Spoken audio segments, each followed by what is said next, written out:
will go to the next stage. That will be making such a rounded basket. Now I'll make it slightly bigger so that you can see it. We'll start with the bottom. I will show you how to work with the V pattern in the round, and then we're going to make the sides of the basket, and I will use this beige color, which I have most for the bottom, and then I will combine 3 colors together and show you everything step by step, how to change color and all the rest. So let's get started. We will start with making bottom for the basket, and it's going to be the body of the gnome. We're going to work in the round, so for this we need to start our work with a magic loop. If you are a newbie, I will show you how to make a magic loop as well. So you put your short end of the cord here on your palm and turn it around. And after you have crossed it like this here, you hold it with your finger and you insert the hook. I'm going to use 6 mm hook. I want to make the body of the gnome with a slightly bigger crocheting hook because it is a rather tight pattern, so with number 5 it will be too tightened.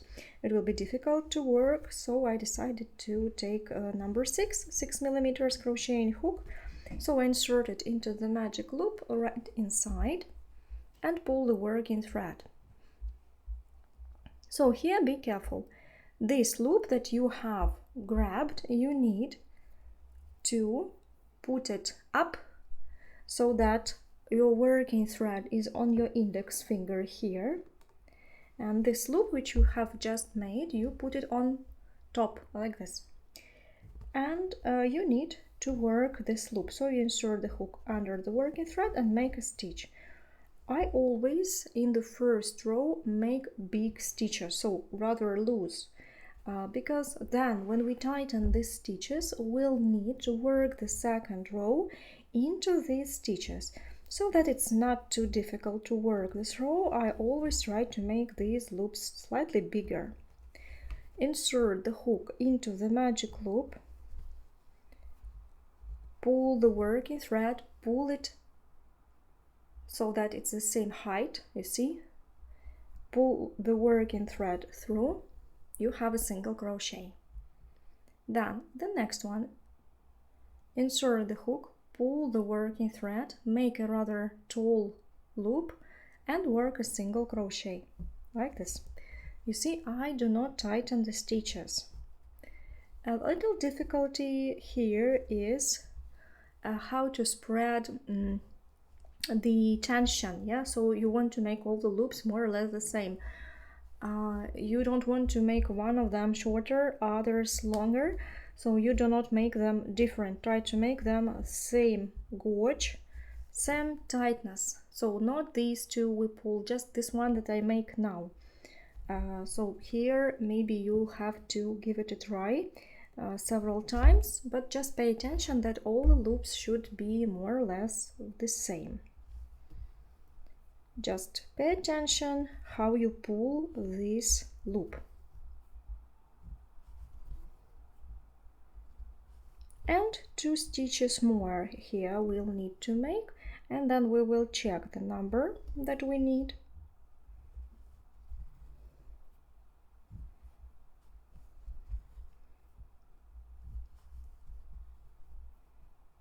So that you will get 5 braids here on top without counting the one on the hook. So this we do not count. This was our 0 stitch. 1, 2, 3, 4, 5. 5 stitches. We have made 5 braids, so we have 6 single crochets made into the magic loop. Then we take this short end and tighten our work like this. And when you tighten it, you can tighten it later, but just now slightly pull one end to the other.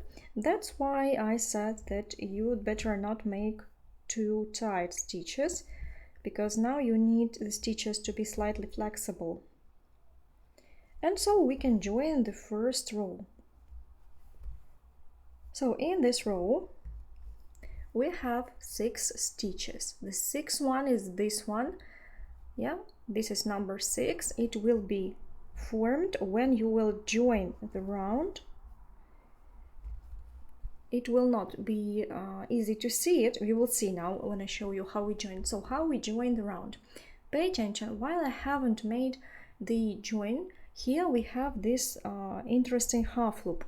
This was our first stitch, and into it we need to insert the hook like this to join the loop.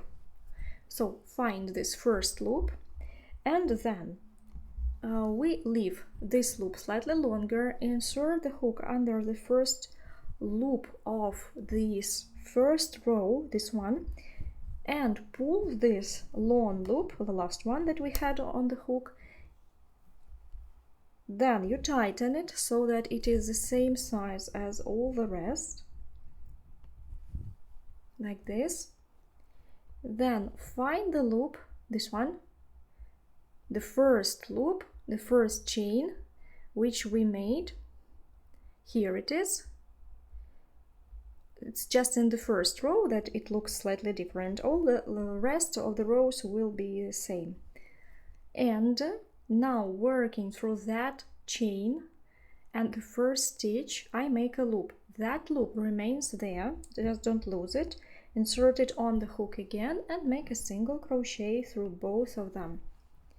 So this is the first stitch of the second row. Each next joining of the round in the bottom will be like this. The second, third and the further rows will be much easier. It's just difficult to start when you make the first row.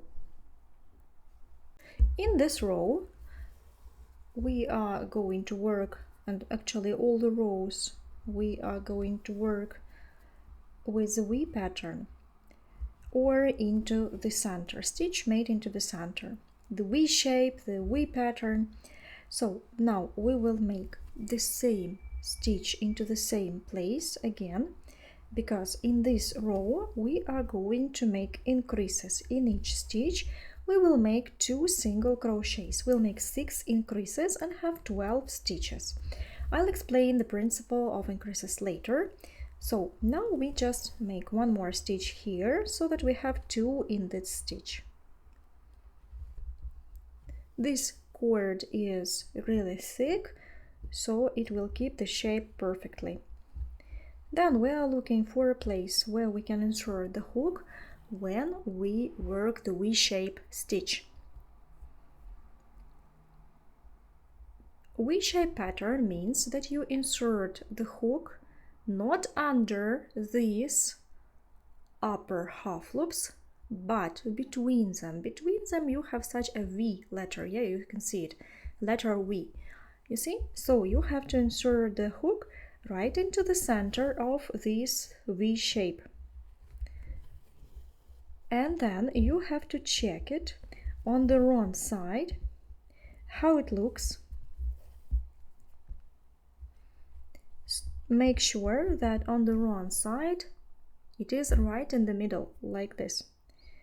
So you have to insert it right into the center and check that it is right into the middle on the wrong side. Then it is the right V-shape stitch. You pull the working thread and make a stitch. Into the same place you have to make the second stitch, 2 single crochets into 1. That is our increase. So, and then it may happen that this stitch will cover the next. So be very careful, you just pull it away and have a look. Where do you have the next stitch? Where do you have to make the next stitch? Here. Check that it is right, that your hook pierces right between there. So pull it, pull the second loop, but do not pull the first one. This one we leave short, don't make it big like this. So you leave it short here, and into the same opening we make the second stitch. The next one, again we find this V shape, insert the hook right into the center and make 2 single crochets into one. Check it on the wrong side that you have made it right. Insert and the second. And so we move on. Then I'll tell you how we count. So the next one, insert the hook. Have a look that you have inserted it right. Make 1 single crochet and make the second single crochet. Try to make all the stitches the same size. Don't make them one bigger, the other smaller. It will not look nice if they will not be the same size. And the last one here, the last one, last stitch in the row is usually not very tight. It can be slightly stretched, so it doesn't matter, just pay attention to this. Insert the hook, check that you have inserted it right, pull the working thread 1 single crochet and the second single crochet. The second row is ready. In the second row we have made 12 stitches because we've made 6 increases. You will start counting here. It's easier to count the braids because it's difficult to count the stitches in this case, because it's difficult to see them, especially with such yarn. So count the braids. 1, not this one, this vertical we do not count, we start counting horizontal ones. This 1, 2, 3, 4, 5, 6, 7, 8, 9, 10, 11, and number 12 is now this one on the hook. We join the rounds as we did in the first round. Just here the stitch that I will call it the first vertical one, you can see it, yeah, you can see it clearly. That's where you insert the hook, and you have to check on the wrong side that you insert it right into the middle. Here it is also very important. So you insert the hook under the first horizontal one, pull the loop that you have left here and leave it. And now you insert the hook, tighten slightly this loop, like this. And now you insert the hook in that first vertical. Do you remember the one I have shown you? The first vertical here. And you grab the working thread and carefully pull it to the right side, like this.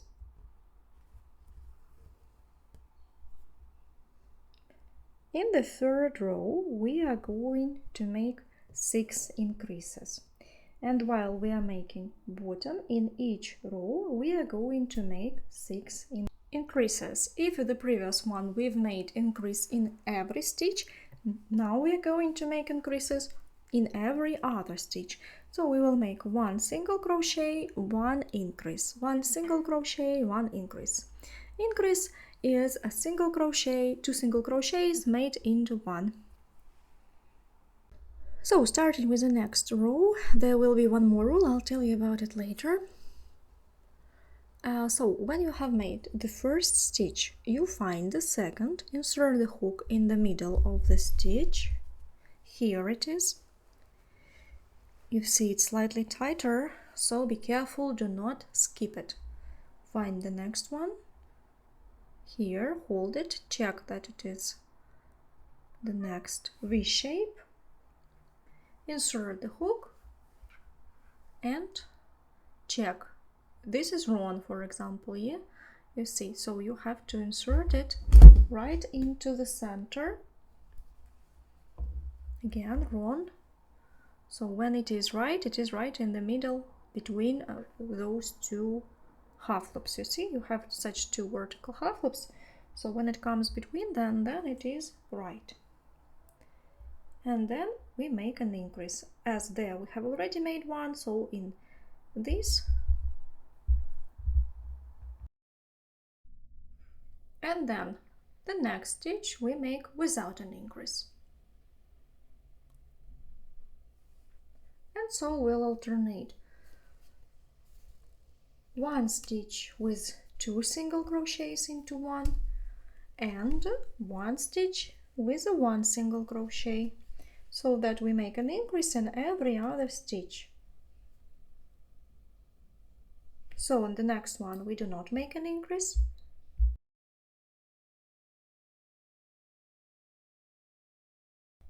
And here we're going to make an increase. 1, 2. Here we do not make an increase, so we make 1 single crochet.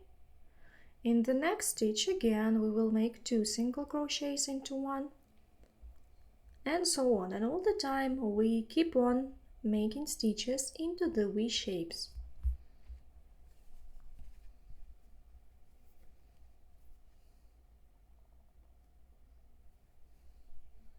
So we make 1 single crochet,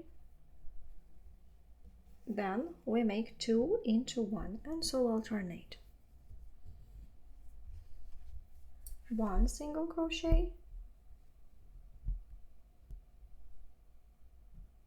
and then 2 into 1. Here in the last one we will make 2 single crochets into 1.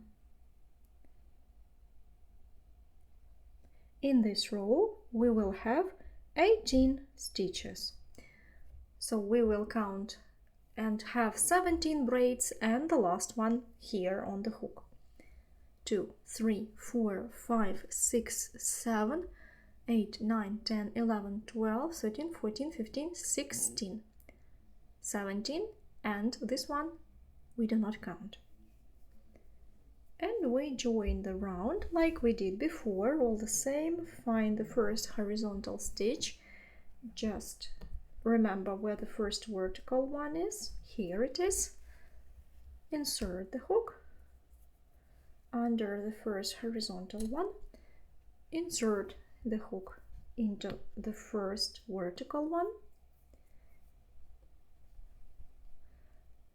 and make a single crochet with these 2.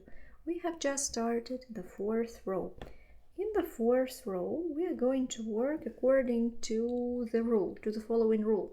So in each increase in this row we are going to shift to make it right after the increase in the previous row. So we have visually to see where the increase of the previous row was. Here where you see 2 stitches that come from one point, that was 2 stitches made into one. That is our increase. Or in other words, you see a very wide stitch. Yeah? So you have to make your increases in this row right after the increases in the previous row. You see that you alternated stitches with increase and without increases. So let's have a look. Where did we have the increase in the previous row? Here it was. So we will make an increase in the next stitch after it. So that's the first row. And the second rule is that in each row we are going to make one more stitch between increases. So we will be making all the time 6 increases in all the rows, but the distance between increases will be growing all the time.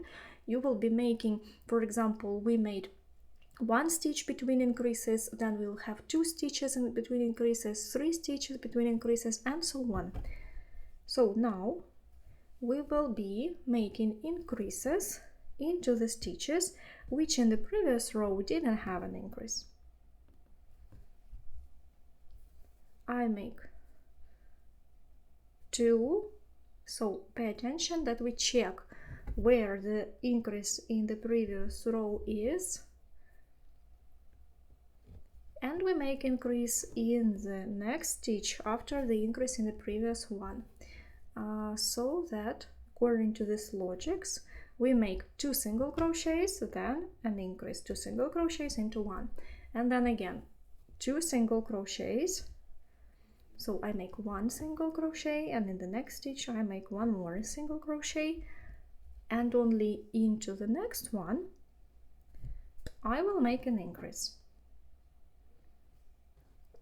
And the increase, as you see, is going to be after the increase in the previous row. It's easy to check whether you work right, because all the increases will be after the increase in the previous row. So you just don't have to check, you have to count. You can see whether you made it right or not. So make 1 single crochet and 1 single crochet, and an increase, 2 single crochets into 1. 1, 2. Then 2 single crochets. I will show you those first rows in every detail, and then you'll be able to work on your own. And an increase, 2 single crochets into 1. 1, 2. 2 single crochets, 1 and the second, and an increase, 2 single crochets into 1.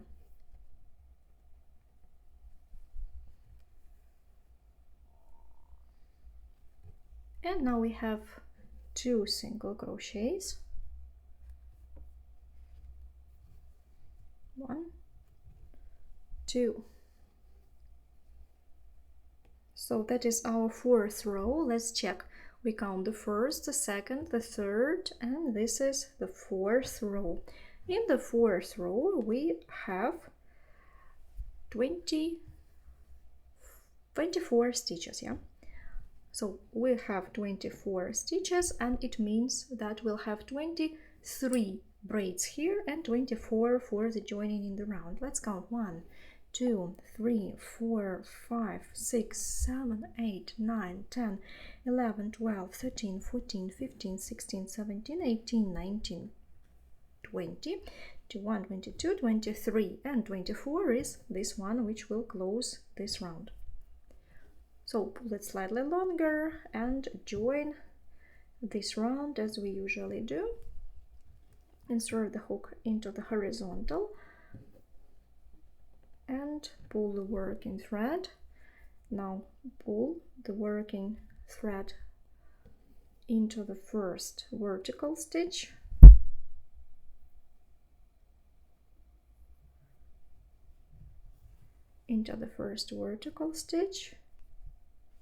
so that it goes right in the middle,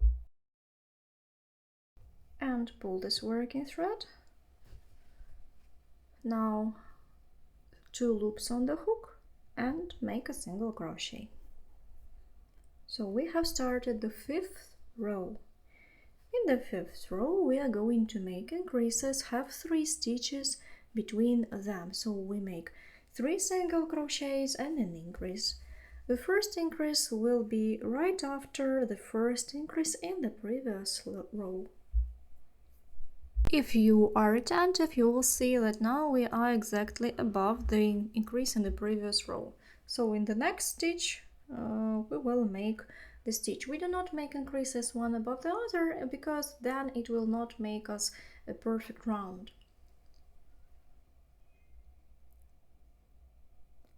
In the 3rd stitch we make an increase. So we have made 2 single crochets, and now we make an increase. You see, it is after the increase.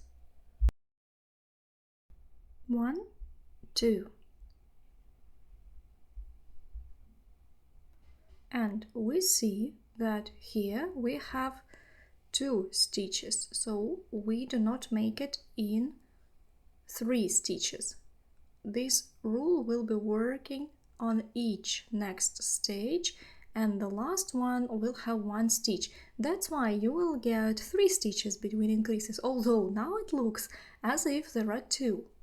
So just go on working and you will have 3 stitches between increases. So just here at the beginning of the row you make 2, make an increase, and then you make 3 single crochets and an increase, 3 single crochets and an increase. So you have made an increase. Now we make 3 single crochets, 1, 2 and 3,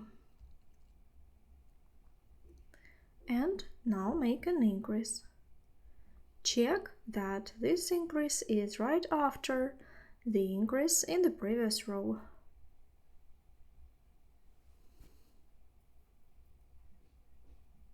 One, 2. Then we make 3 single crochets and make an increase, and check that it comes right after the increase in the previous row. 1, 2, 3, and make an increase in the next one.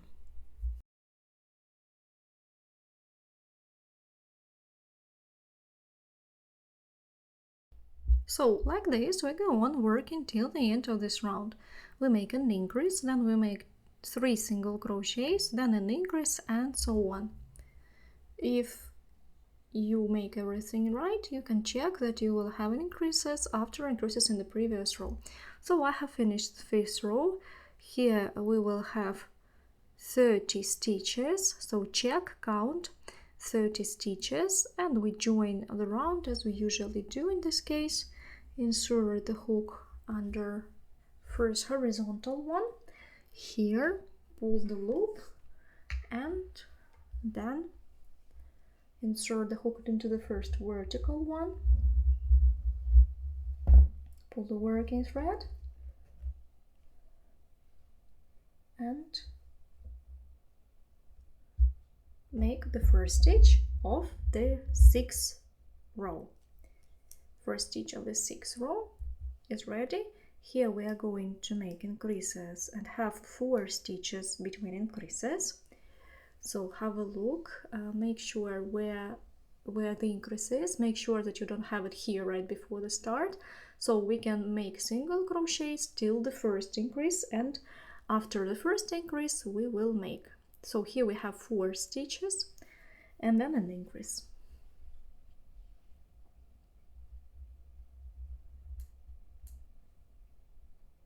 3, 4, and make an increase.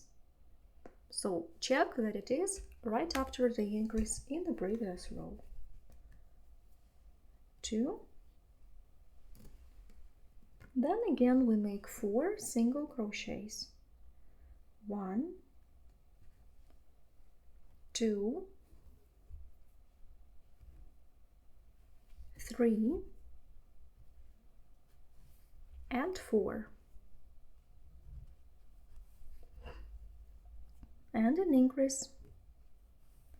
That comes right after the increase of the previous row, so you have checked it, you are sure that you are making it right. Like this, go on working till the end of the row, making 4 single crochets, then an increase. So when you have finished the 6th row, I have a last stitch left because I'm going to make an increase into it. 1, 2. That's the increase. So now we need to join in the round as we usually do. In this gnome, I was doing it slightly different. I've made only 7 rows. And when I make 7 rows here, I will measure the size and decide whether I want to make it bigger or not. So we join the round as we usually do. Insert the hook under the first horizontal one.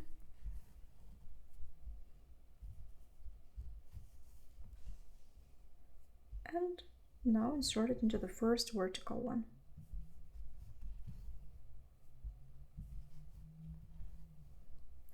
also check, make sure that in the previous row you have 36 stitches.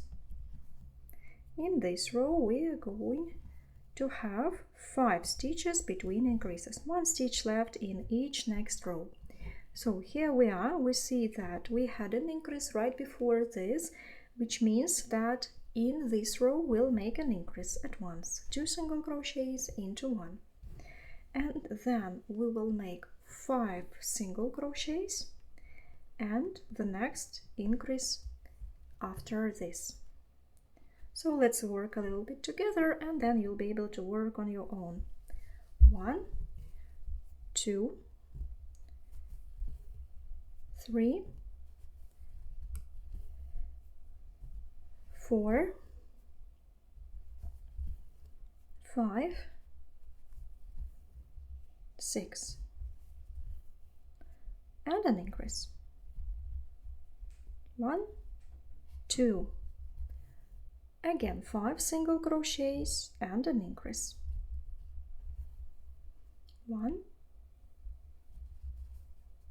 2, 3,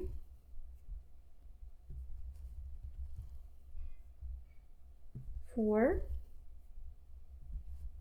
5, and an increase. 1, 2. So like this, go on working till the end of this round. And then we will measure and decide. So I have worked 7th row. I need to get here 42 stitches. So count and check whether you have 42 stitches. Do not cut the thread yet. And measure the diameter of this round. I measure not here, but in the inside, yeah? So I do not measure the braid. I measure from the braid to the braid through the center. I have 13 centimeters, and actually it is the same as here. Just let me see. Here actually 13 and 3 millimeters, so here it's slightly bigger, but I think that will do. So I can stop making the bottom. If you want to make a bigger basket, you can continue. If you have approximately 13 centimeters, that will do, because we are going to make slightly bulging sides, so the basket is going to be not small at all, so that will do. But if you have a smaller size now, or if you want to make it bigger, you can continue working. In the 8th row you will make an increase in every 6 stitches, in every 7 stitches, and so on till the size that you need. But I'm already cutting this thread.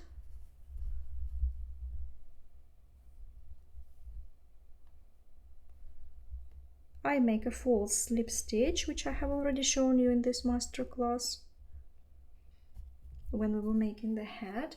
So we find the first horizontal one, insert the hook into it, pull the thread, and then return it right back into the stitch where we have started. And then we insert this free end actually back into this loop to hide it, so that we get such a loop.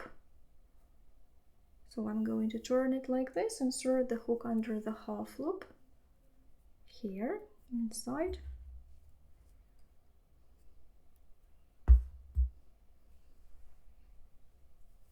and hide it. So before we start making sides for the basket, you can as well hide the cord, sew it, or just hide it behind stitches on the one side. So I have already shown you how to sew the free ends. You can sew it later, you can now hide it, because when you will add the sides it will be a little bit difficult to hide it. I recommend you to do it now. Even if you just hide it without sewing it to the base, it will stay put. But if you want, if you make it to order, so it's better to sew the free end, of course. So here it's up to you how you hide the free end, and I'll start telling you how we make the sides. The free ends I have already hidden, so now we can start making the sides of the basket. So our first row is going to be made into these both half loops. Here you see we have 2 half loops and then a back half loop. So we're going to work it kinda in 3 half loops here, but it's only in the first row. It doesn't matter where you start. I will start approximately where I have finished, somewhere here. So I have inserted the hook into the both half loops and the back half loop. I grab the working thread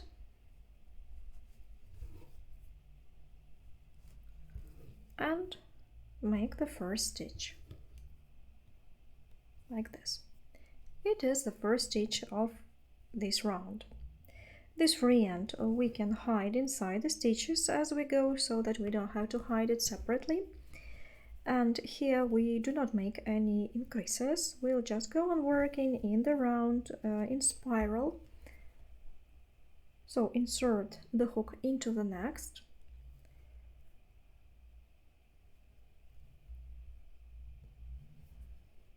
This free end I will put along the edge, grab working thread, and now make a single crochet.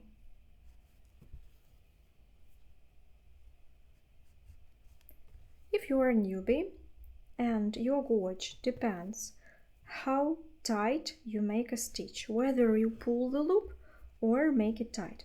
Our basket should be rather dense, but as this cord is already thick, here you do not have to tighten the stitches too much. So here you have to work with the middle gauge, neither too loose nor too tight. If you do not like some stitch the way it looks, you better undo it and do it again. So try to follow the same gauge which you used for making the bottom. It is really stiff, but we do not tighten the stitches too much. This loop on the hook remains a little bit tighter, but when you insert the hook and grab the working thread now, this loop, this one, you can make slightly longer. This way you will get puffy stitches. And again, it depends how you work. If you start pulling both loops together, that's not good, because you will pull the first loop as well. So you do not pull the first, but you pull the second, only the second loop that you have just made. Like this. You see? Slightly pull, but only the second, not both loops.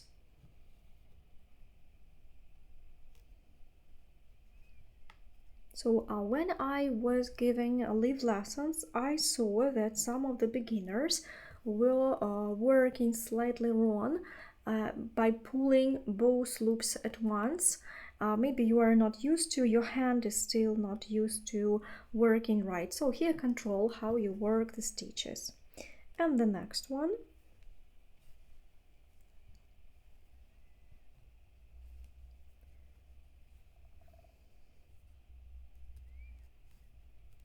Insert the hook under both half loops and a third back half loop, and like this go on working without any increases till the end of this round.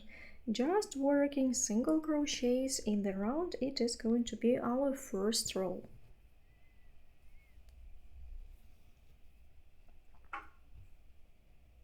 And then we will meet at the end of this row. Here we'll join this row. So I have worked the first row of sides. Don't worry if now it looks flat. It is going, the sides are going to go up, just it will happen later.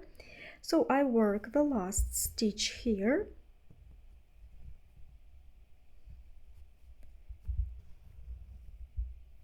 And now we need to join the round. So how are we going to make joining of the rounds here? we see the first vertical stitch.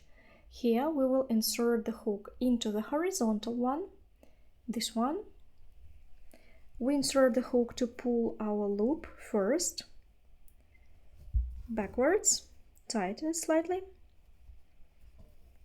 Then insert the hook into the vertical one. It is the same as we were working when we were making the bottom.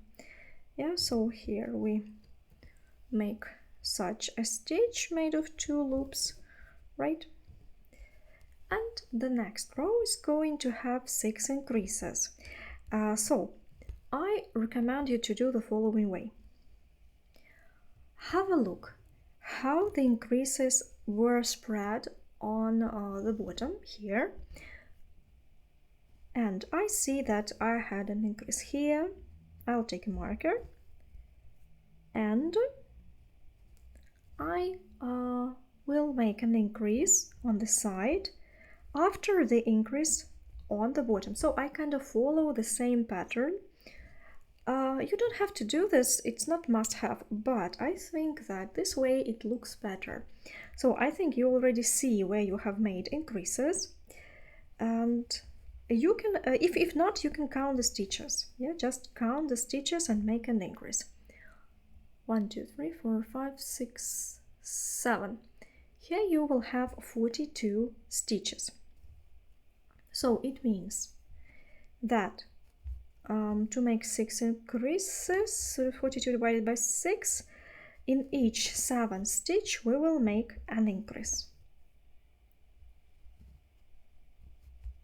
So we make 6 stitches and then an increase. So you can just start by counting it from the beginning, count 6 stitches, make an increase, count 6 stitches, make an increase. Or you can have a look where you had increases in the previous rows and then make increases after them. This is the increase in the first increase in the previous row, somewhere here. So it may seem difficult for you, but if you can see where you made increases, it's easy. It's really easy. Easier than it looks.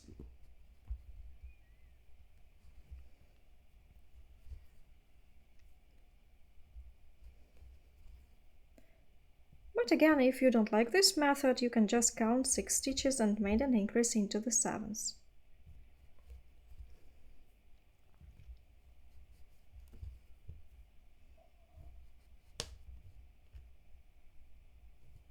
I mark this one, but I mean that I'm going to make it into the V shape, yeah? Because if you insert the hook into the upper half loop, but you remember that you are going to work it into the middle of a stitch.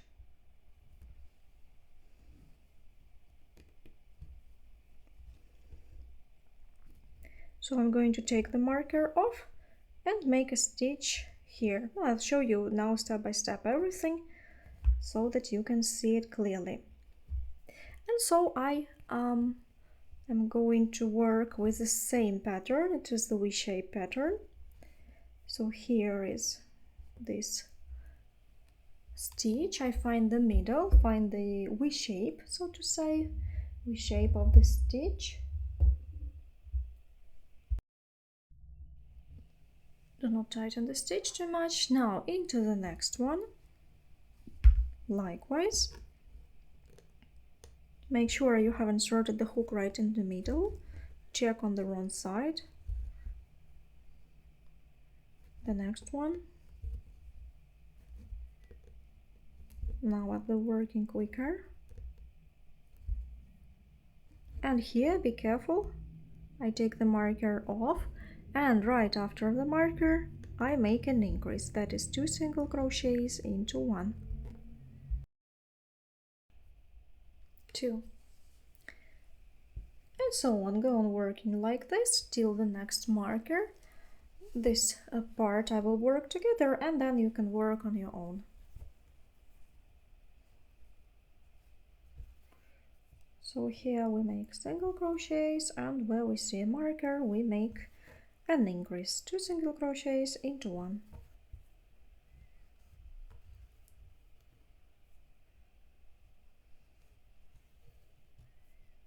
Take the marker off and make an increase.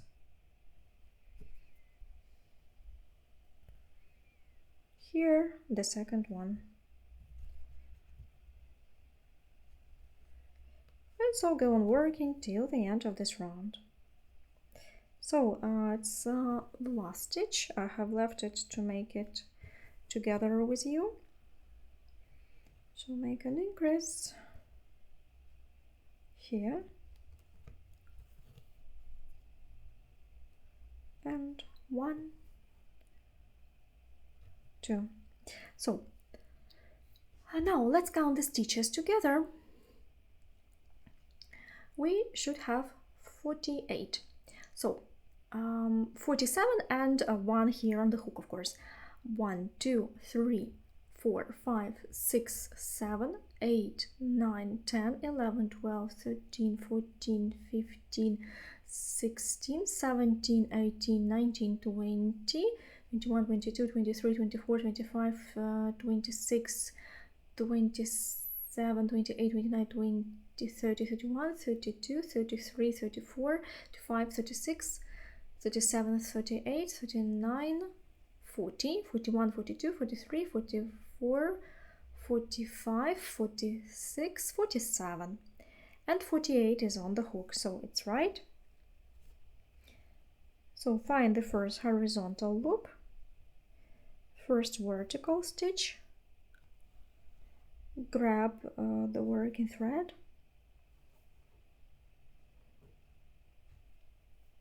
insert the hook into the first stitch, like this.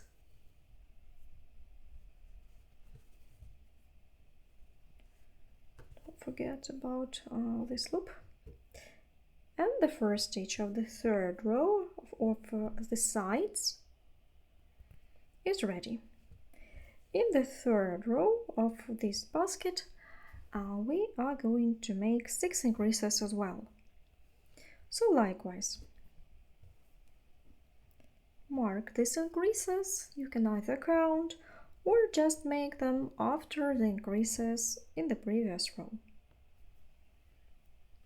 So how to see it? When you see 2 stitches that come from one point, or it looks like a one slightly wider stitch, because ordinary stitches are narrower. And so we make an increase in the stitch that is next after the one that was in the previous row. So into the stitch that is next after the increase in the previous row, we insert the marker. So actually I do not insert the markers because I can see, I can already see where those increases were, but to make it easier for you and to make you see them better, you can insert the markers. You will not have to check all the time whether you have to make an increase or not.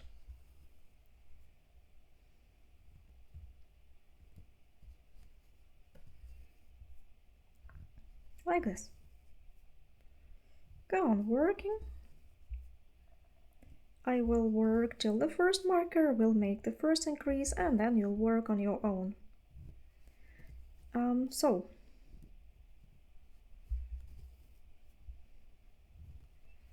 go on working till the marker, and also pay attention that these loops, second loop, first one on the hook we do not pull, we make it tighter, and the second one we pull to make it slightly higher, so that our stitches are always neat. Take the marker off, make an increase, the first stitch, and the second into the same stitch. That's it. And like this we go on working till the end of the row. At the end of the row we'll meet. So make the last stitch and we will finish this row. 1, 2,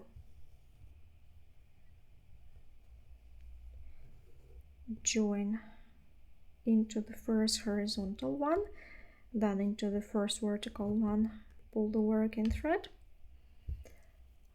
like this, correct the size of this loop. And into the first vertical, yes, I have already said, insert the hook, pull the working thread, and make a stitch. So this is the first stitch of the fourth row.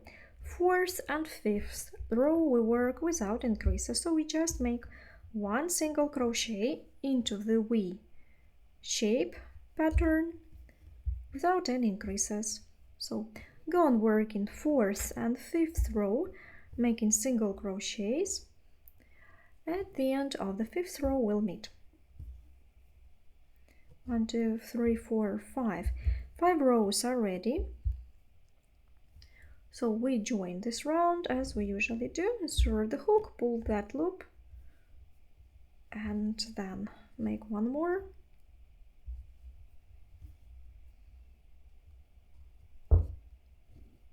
Tighten this loop slightly. Insert the hook into the first vertical one.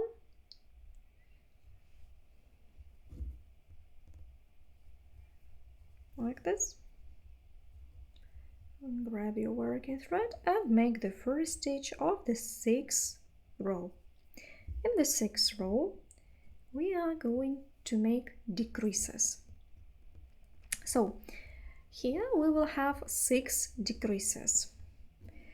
I'm going to make decreases above the increases of the previous row. It doesn't matter actually where you do them, but to see them better, to be able to check whether you're making the right number of decreases. Here you see, here where we made the last row where we have made increases, you can look at it and then mark 6 places where you are going to make decreases instead of increases. So these two are going to be a decrease. Then if it is difficult for you, then you can count, of course, divide the number of stitches by 6, and in each part you make one decrease. Just insert the marker. So where you have a marker, you will make out of 2 stitches, you will make 1. So the number of your stitches divide by 6, it will be the number of a stitch where you make a decrease. So here you have several options how to make it. As I see where I have made increases, for me it's easy just to make now decreases in those places where I have made increases. Just bear in mind that you were making increases in the third row from this one, not in the previous one, yeah? So the last row where we have made increases, this one.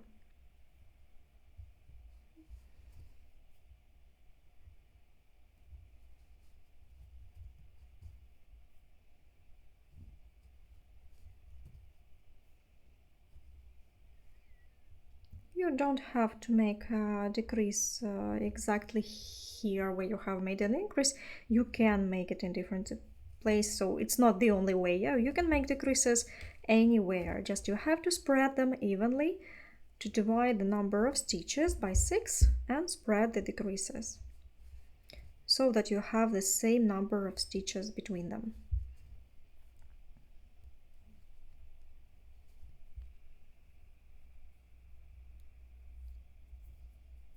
So I have 6 markers for the places where I'll make a decrease. So how do we do a decrease? First, we are working into the middle of a stitch, into the V shape, as we did before.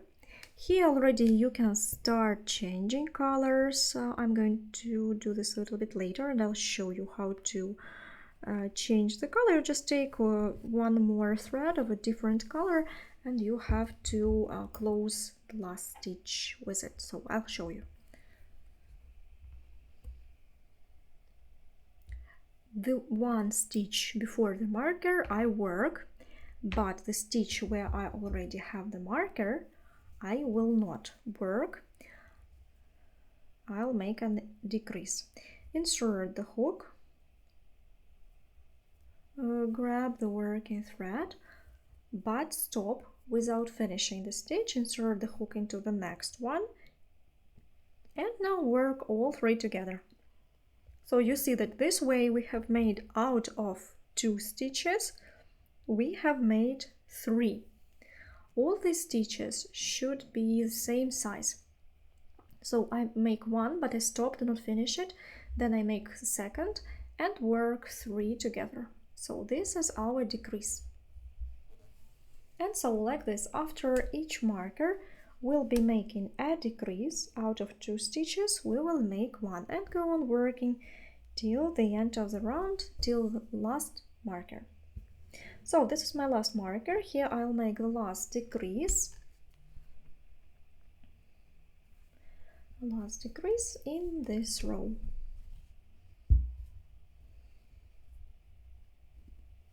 So again here I have.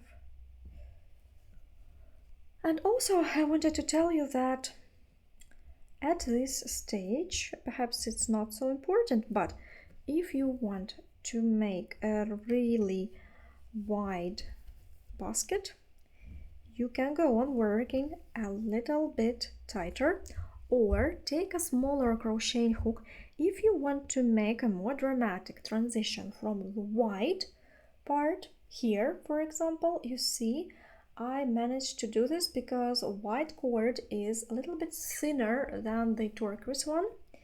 So I was able to make it thinner because each color will have slightly different thickness, it's okay. And maybe I started working a little bit tighter here as well. So you see here I see a rather dramatic transition from wide part to the narrow part.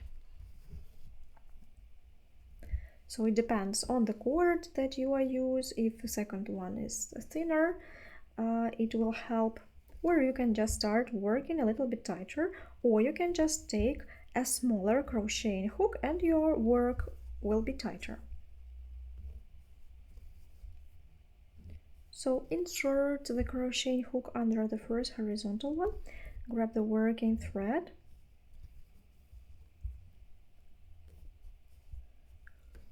so I tighten this one, do not allow it to stretch, insert into the first vertical one, and then make a stitch. So it is a transition to the 7th stitch, In the 7th stitch we also have 6 decreases. I'm going to make decreases right after the decreases of the previous row. So a decrease looks like this, like 2 stitches have one top. They are coming to one point. They have such a roof on them, yeah? So they look like a triangle, yeah? So they have a common top. 2 with one top. So when you see a decrease, put a marker, and you will make a decrease in this row into the next stitch compared to the previous row. And so like this, go on working. And if it is difficult for you, you can again count the number of stitches divided by 6 and make decreases in every 7th.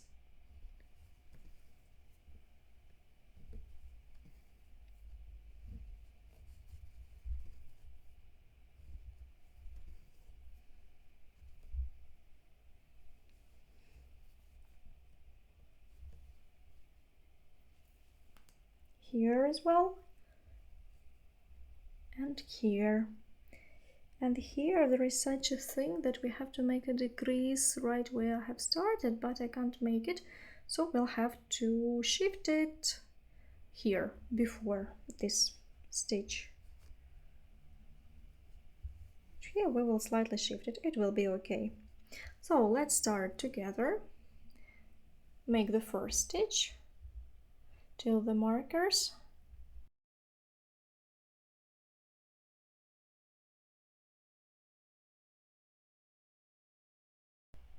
I think I'll soon start changing the color of the yarn. Haven't decided yet which pattern I'm going to follow. So here we see a decrease and how we worked. We insert the hook into the decrease, into the first stitch, which one is on top. Here we see 2 stitches, one of them is kind of on top, so we insert it here and pierce it through. So if you look at it here, it will be between 2 half loops, 2 vertical half loops. So you kind of get into the first, then the second, and that comes outside. It's the perfect way of making the V-shaped stitch. So, and then all the same. Then we take off the marker because we have a second decrease here to make. 1, 2. Tighten the stitch. So don't let this stitch to be wider because we need to make our basket narrower here. And then we go on working till the next marker. At the marker, again make a decrease. Once again, let's work together.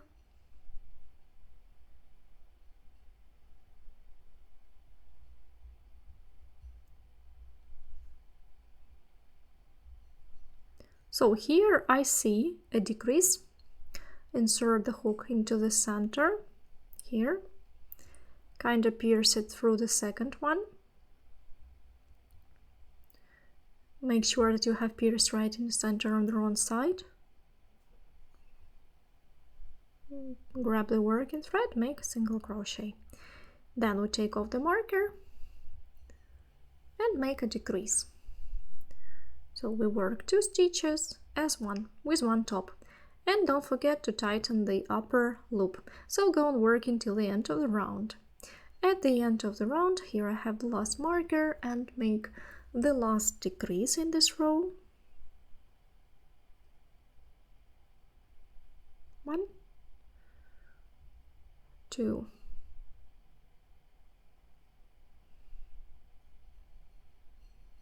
And then I join the round.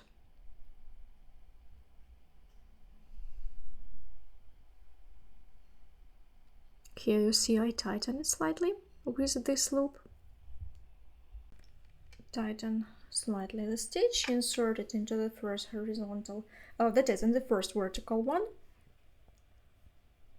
Here it is.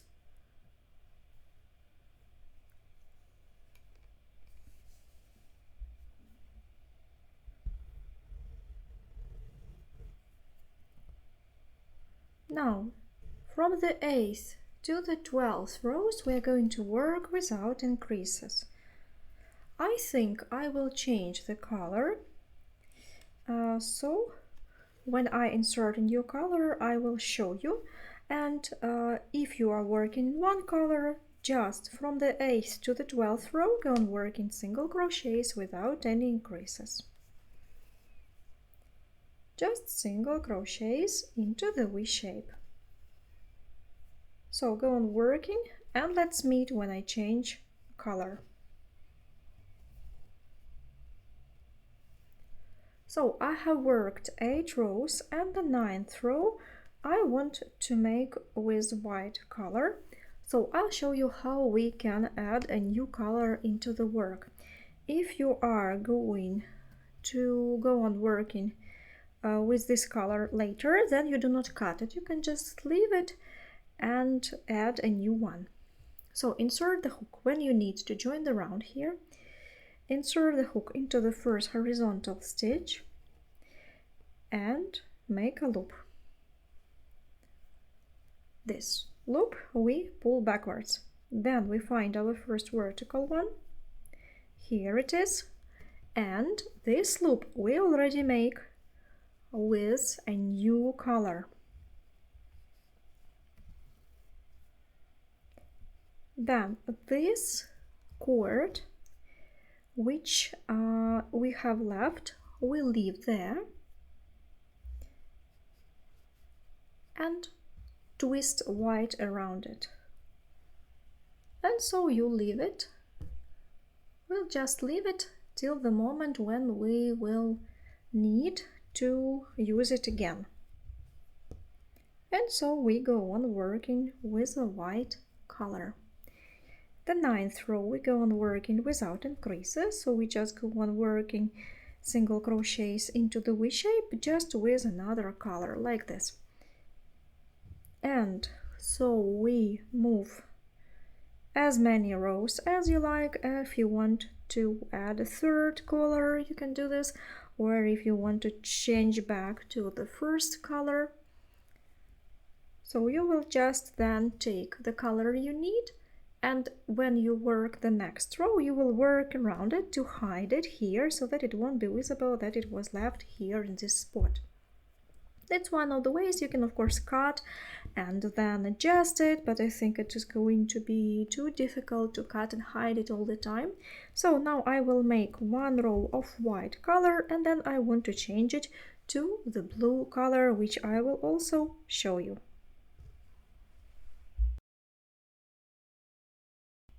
So I have worked first row with white color. And so I have made the last one in white. If you are going to cut it, if you're going to change the color, then you cut this and make a false slip stitch here, as I have shown you before. So in case you want to change the color now, you can rewind video to the point where we're making the hat for the gnome. So we will close this row and start a new color. But I'm not going to cut it, as I'm going to work with white again. But now I want to change it. I insert the hook under the first horizontal loop. Here we see the first vertical. You can see it clearly. Pull our loop to the wrong side, tighten it slightly, as we always do. And insert the 3rd color. I'm going to use a blue one. I want to add several layers of the blue one. So now you have this new color, and you make a stitch with a new color. At the same time, these two you have to put along the edge so that you make a blue stitch around that too, because you have to pick them up. You don't want them to sag there. It's just to make it a little bit neater on the inside. You see, then it looks really nice. And I want to tell you at once that I recommend you to hide the free ends at once. So for example, now I will hide the white free end, because then it will be difficult to hide it. The more you work upwards, the more difficult it will be to hide the free end, because now you just can easily reach it and hide it behind several stitches like this. And you can sew the free end if you like, or glue it carefully, or just cut it and leave it. So it's better to do this now. You can hide it later. You can sew it later, that is, and it's better to hide it now, because later it will be just very difficult for you to get access to this point to hide it. So this free end I'm going to cut, and that's it. And that will do. So then we come back to our knitting, and it is the next color, the blue one, which I have already attached. Here we are making a row without any decreases with the blue color, and then that we leave that strands we just leave there. And so like this we go on working like this.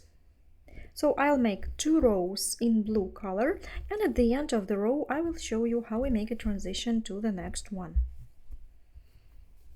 So go on working till the end of this round, that is the 10th row. 10th and 11th rows we work without increases in blue color. So I have worked 10th row. You see how these two colors combine nicely. So I finish this row, and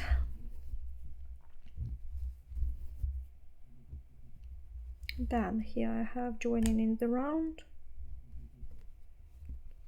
I find the first horizontal stitch, insert the hook into the first vertical then, and here on top I put those strands that I was not using here, so that I can at once work around them and thus hide them. And then we'll leave them on this side. Go on working one more row, that is 11th row, as well without any increases or decreases, and in the 12th row we will make a transition to white color. So I have worked 2 rows with blue color, and then I want to make a transition to the white color again. So I leave the blue one, I do not cut it because I'm going to use it again later.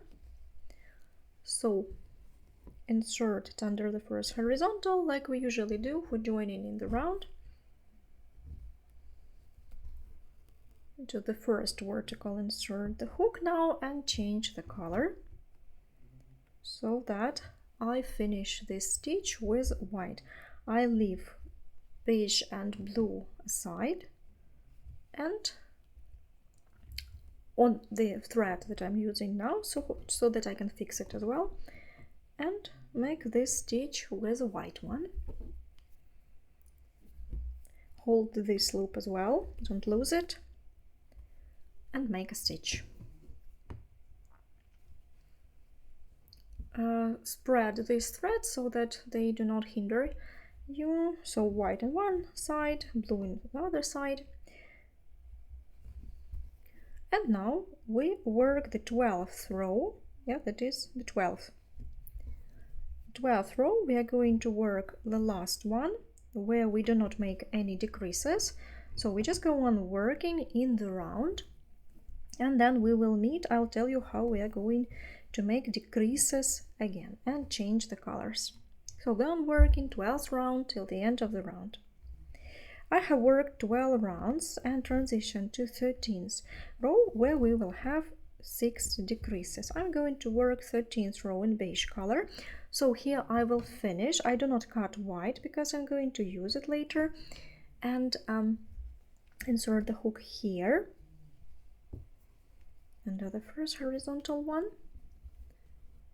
pull the white loop, then the first vertical here I make in beige color, and with the blue and white at this time I just hold on top of that so that I fix them in place.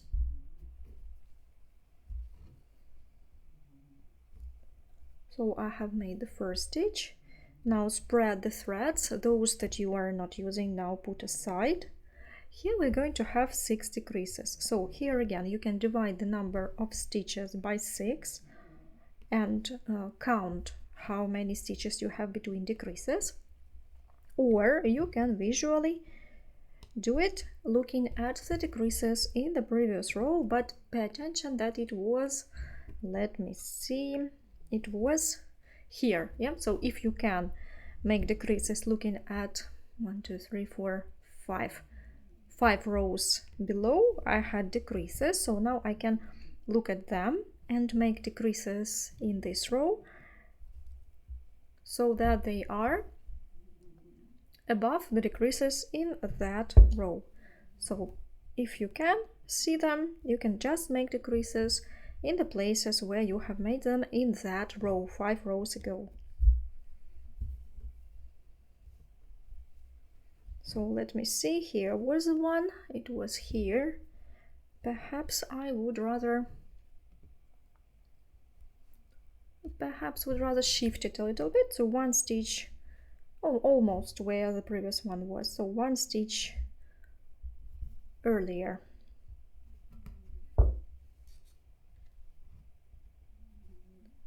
The next one will be here. Also one stitch before the decrease in the previous row, and this one perhaps as well. Now let's have a look. We need to add 2 more, so we need to put them here. Put them here, like this.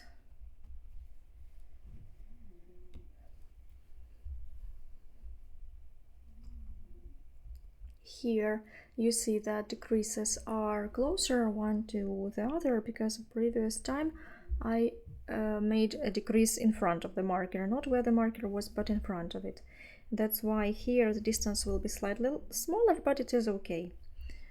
It's not a problem. So go on work in this row with decreases, and that's going to be the last row with decreases, by the way. So let's make the first decrease together, and then you'll go on working on your own, making 6 decreases in this row. Show you how the combination of color looks. I think it looks really nice. I haven't decided how to combine the colors yet, but this combination I already like. So I take away the marker, and into the next 2 I make a decrease.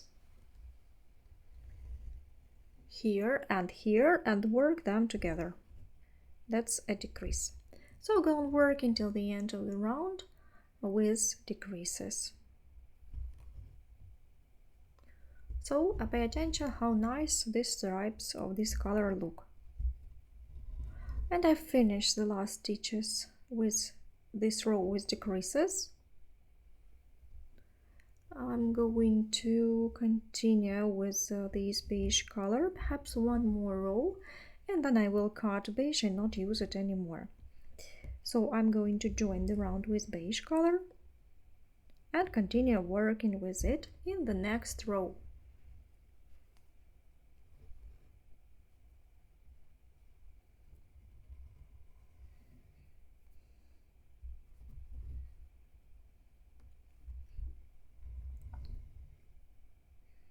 And tighten slightly this loop here, so that it's the same size as all the rest. And here, next rows, we will have 3, 14, 15 and 16. We work without any decreases, so we just go on working single crochets 3 more rows. You can combine the colors as you like, work them in one color or make them different. I will show you what combination I have chosen, and it will be interesting to see your combinations and interpretations of this design. So go on work in 3 more rows, changing or not changing the color as you like. After this row I will cut this color because I'm not going to use it anymore. Show you how I join, close the color, and then let's meet at the end of this row.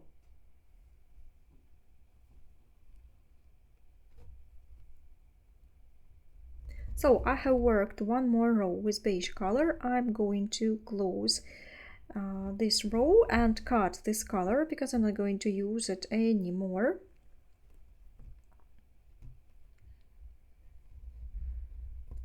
And I make a false slip stitch. I find the first horizontal stitch here, insert the hook, pull the working thread, and now I need to return it exactly here where it has started.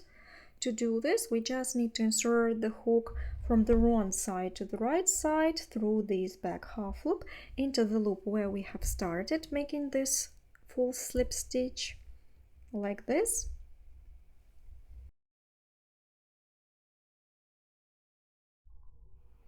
And pull the loop.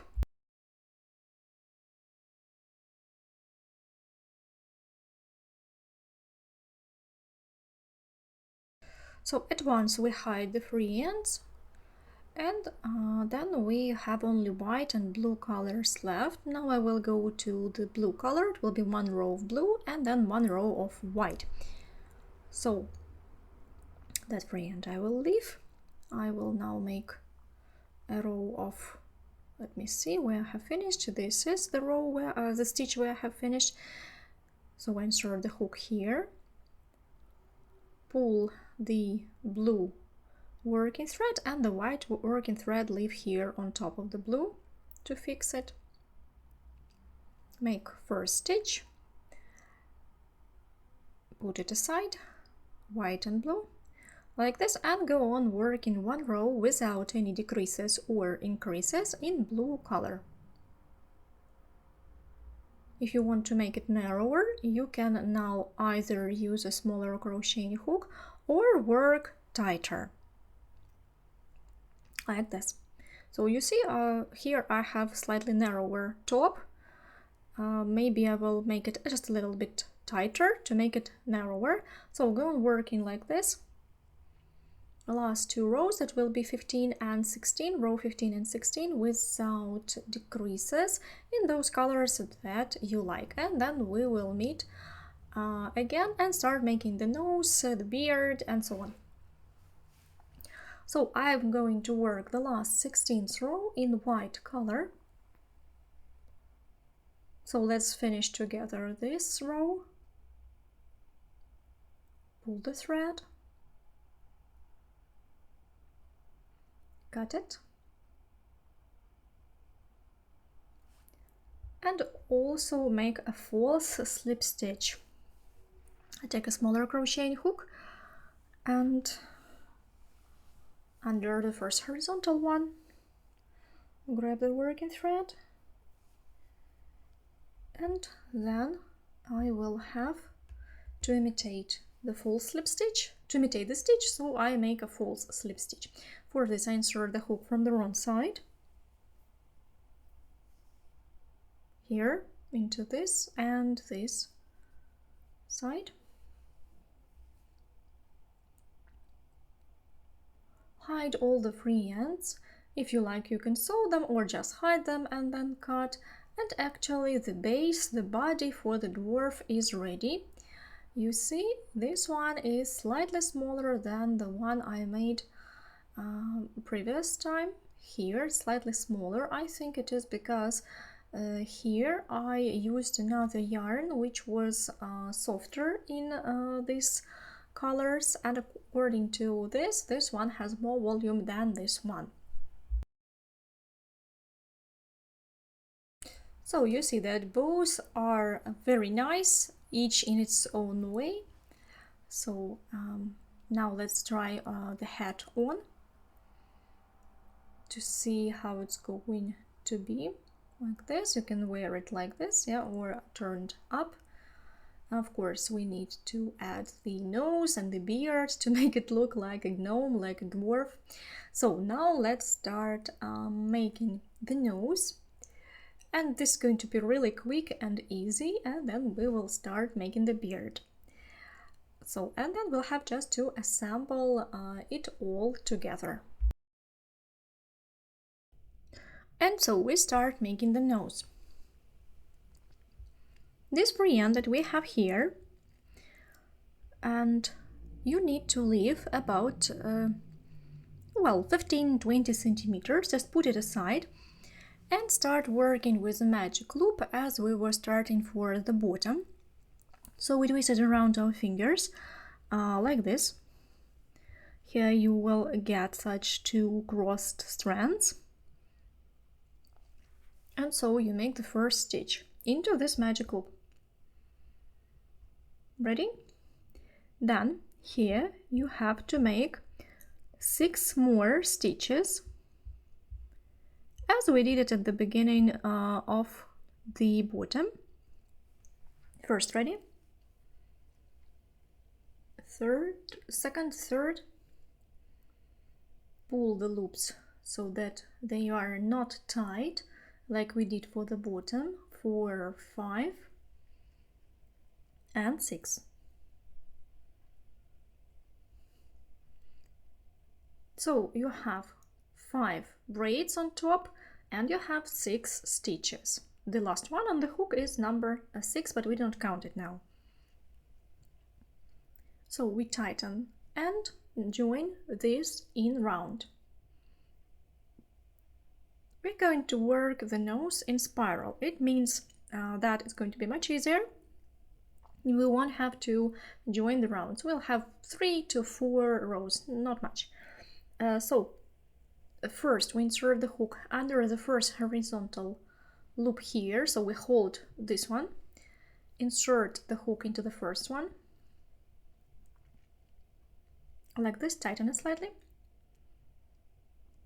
and make a single crochet, like this.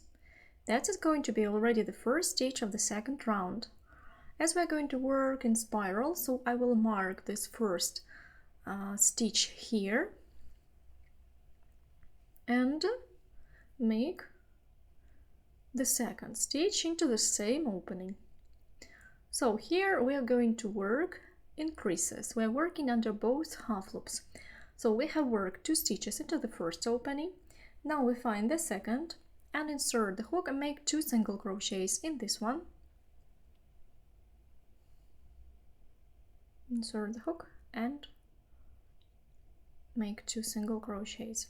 I pull the loops, you see, quite long because this cord is very tight and it's not flexible. So it will be easier for you to work if you make loops looser. Next one, again, make 2 single crochets into one, and the next one, insert the hook and make 2 single crochets likewise. And the last one before the marker is going to be 1, 2. You see, the nose already starts rounding this way, and so we're going to use it. We're going to use the wrong side instead of the right side, but I think we need to make one more row to make it more protruding. So take away this marker, work here where the marker was, one more,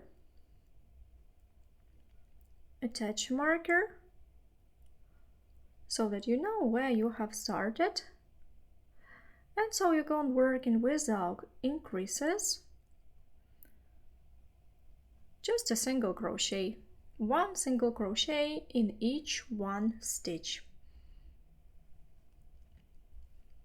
And so you see it is going to round, and that is the side where you are going to sew it to the base. So we're going to use this side, although you see now it is our wrong side, but we're going to use it to create the nose.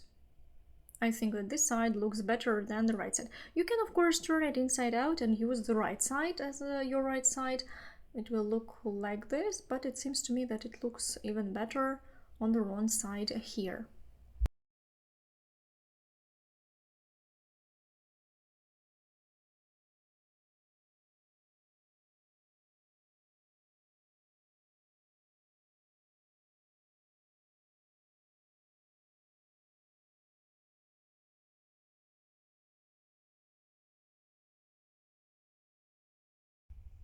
So this is going to be the nose, and actually it is ready. 3 rows will do.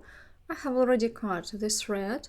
This one I will now show you how to hide, and then using these 2 strands I will sew it to the base, to the body and to the beard. So we do not cut these ends short, we hide them and use them for sewing. If you want to make it bigger, you can make 1 more row, but I think that 3 rows will do.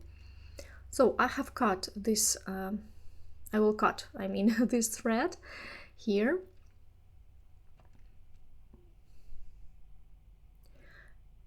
And that's it. Actually, what I do with the free end, that comes from the beginning of the work here. We need to hide it so that it's not visible. So find the nearest opening here, pull it inside and have a look whether it looks okay. Yeah, I think everything looks okay. So we leave these 2 free ends to tie it to the body. you can make kind of joining like this so that they come from one point, but you don't have to do this. So leave it as it is and we'll be able to sew it to the base. And now we have only to make a beard. I'm going to show you two different options how to make a beard, and then we can start assembling it all together. So first option for the beard is going to be made of boucle yarn. It looks like this. It is called boucle. It can be of different manufacturers. It can look slightly different. It can be thinner or thicker, so you can use it either in one strand or in two strands, depending on the thickness of your yarn. Boucle yarn is slightly difficult because you can't see the loops, and at the same time this makes it easy. So you do not have to follow the number of stitches because you cannot count them. So here in this situation you can just use the size. So I'm going to make a rounded shape like this. It was the one which I made for the previous gnome. Here perhaps I will show you how to make it different. Here it all depends on the decreases and increases. So we start our work with 1 0 stitch, so we put the short end on top of the long end. I will leave the 6mm crocheting hook. So make a loop, pull the working thread, and this is our 0 stitch. Then we make 2 stitches, 1 2. I make them rather big. Then I make a stitch into the first, here into the first stitch. It's difficult to see it, but you can feel it with your fingers, and make 2 increases, 1 2 3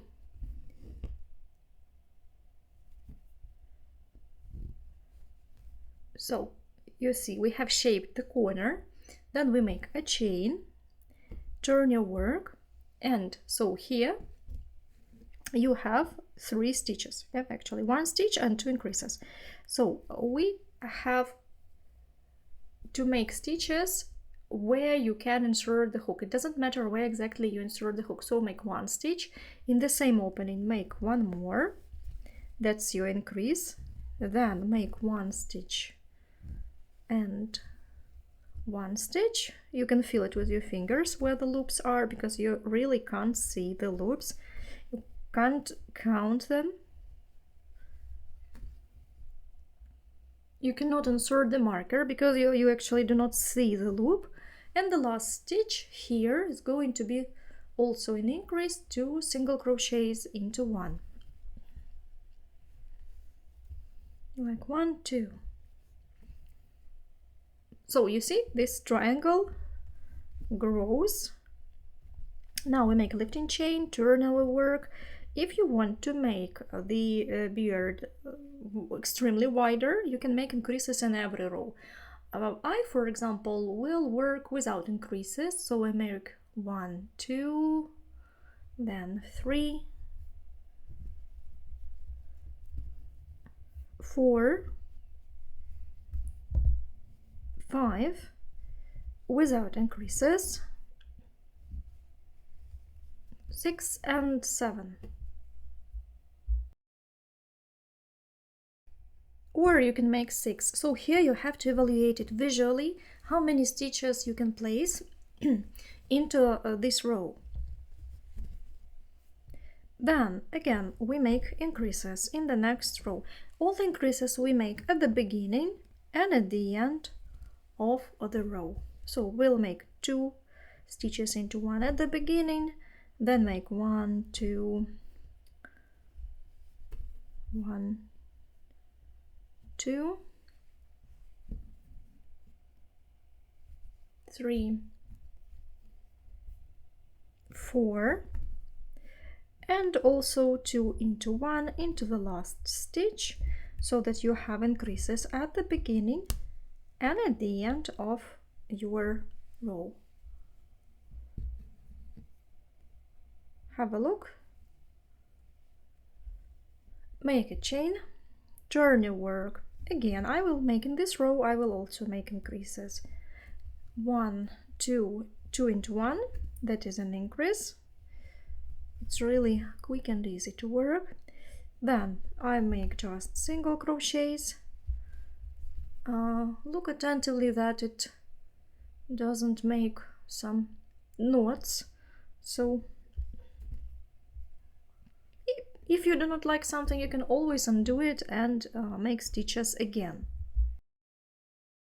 Here the main thing is to follow the line so that you have kind of triangle. And we make one more increase on this side. Pull the loops well so that they are not tight, and here I'll make 1, 2, like this. Check the shape that you get, yeah, if it is okay. Then next row, make a chain, and now I'm going to make a row without increases because I don't want to make it so dramatically wide, yeah, so I don't want it to go abruptly wide. You see, I do not count the stitches, I just look how many stitches I can fill into this space so that it looks nice. It doesn't look neither too dense nor too thin. So you can write down the number of stitches you have made, you can calculate it of course, but if you need. Yeah, if not, you can just follow it visually like this.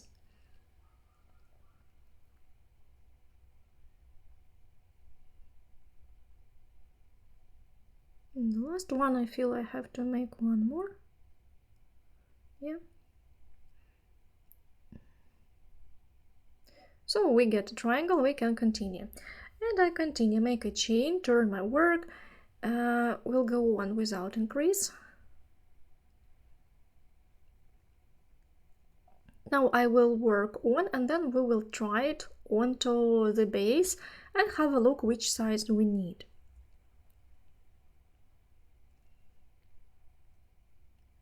If you are a newbie, you can just follow my rows, or you can, if you are sure that you can work it on your own, you can then make the shape of the beard that you want. Because here you do not see the number of stitches, I cannot tell you how many you have to make, you just have to check the shape. So let's have a look. So the length of the beard is going to be approximately like this. It almost covers the height of the basket. So what I need, it depends how long you want the beard to be. If you want it to be longer, no, I'm going to make it longer, so I'm going to make it like this so that it will lie on the surface, and then I have to make several more, maybe 5 centimeters.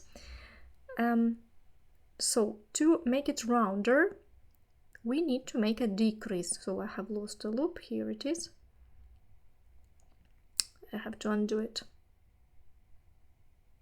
like this. I'll make one more and chain, turn my work, and now I do not make decreases yet. I want to make one more row to give more width, and then I will start making decreases to round the upper part of the beard. So decide how long you want this beard to be, decide how rounded you want it to be, how wide you want it to be, and so according to all these properties you can make more or less rows with decreases or without.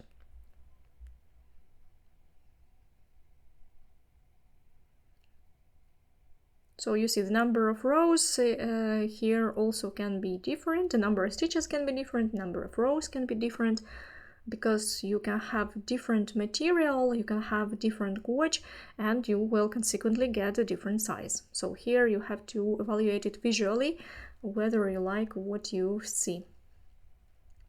So I think that I'll start rounding. So at the beginning of the row I make 1 stitch, then without finishing it, you see I have 2 loops on the hook, I make one more, And now I work all 3 loops together. That is a decrease.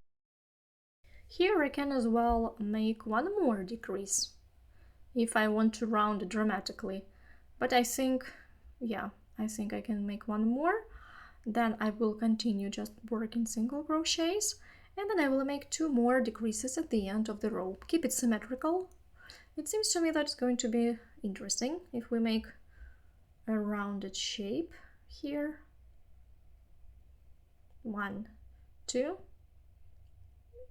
add decrease, and 1, 2, add decrease.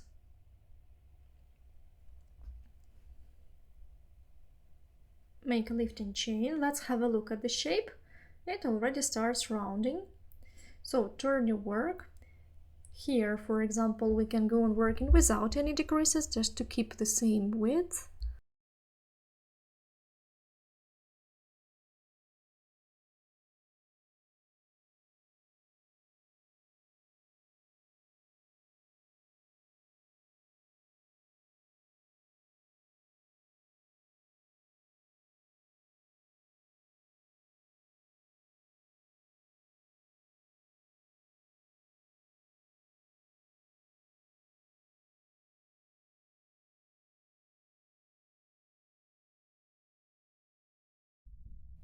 So let's have a look whether this width is enough or I need to make one more.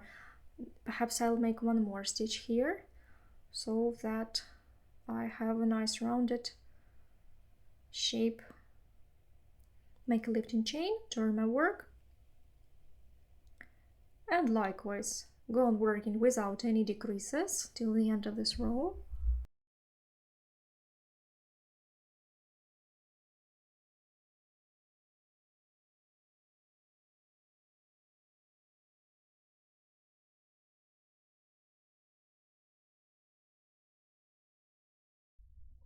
Like this,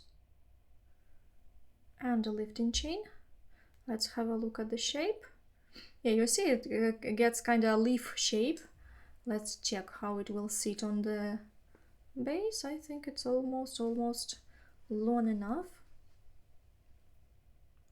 but this beard's going to be thinner than the previous one. The previous one was slightly wider.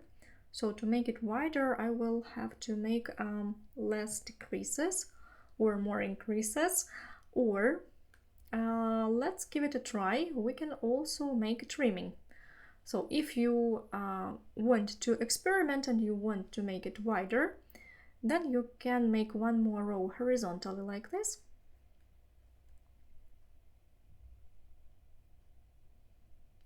And I'll show you what we can do to make it wider. If you, as I, have decided to make it wider, if you don't want to start it all again. So I like the shape, I just want to make it wider. So we'll make such hocus pocus. We can go on working along the perimeter one more row. So to add some more volume here, we could have made a trimming like this. Make a yarn over, insert the hook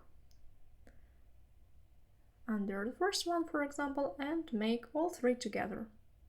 So I'm going to make half double crochets. I think a yarn over, pull the loop, and then work all 3 together. Yarn over, and the next half double crochet. And so you can add some width by adding half double crochets all along the perimeter here.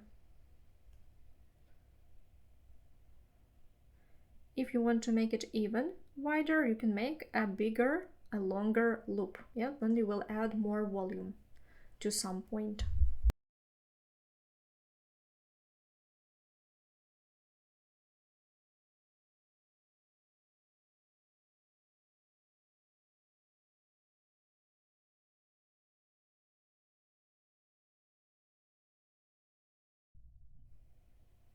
So you see, boucle is a very creative material.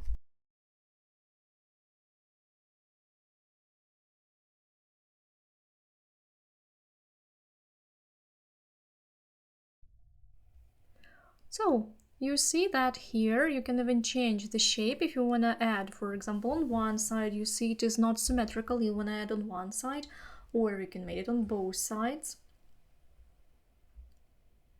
Or if you want to make it wider in the upper part but then thinner in the lower part, you can make half double crochets and then towards the thinner one start making single crochets. They will be smaller, they will add less volume. And so like this you can play around with this.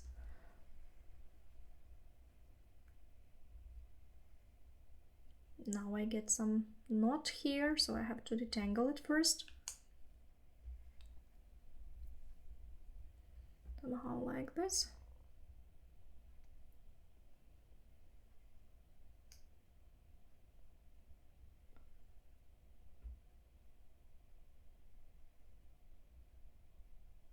No, I do not like. I do not quite like. I'll undo a little bit here. I have to make smaller stitches. I'll make single crochets, I think, instead of half double crochets. So perhaps let's have a look. And then here this corner has to be thinner, or we could make a yarn over and make a stitch.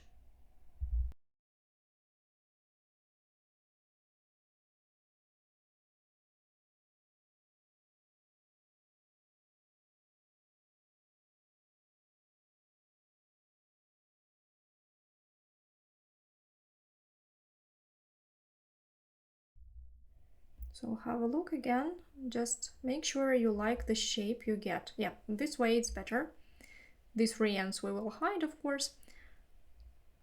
So now my beard is ready and I'll try it onto the base, make sure that it will be okay. Now I will cut the end. Just make sure that everything is okay before you cut. So I'll leave a slightly longer free end just in case, and so that I can now make a loop and have a look at the point and see whether I like it.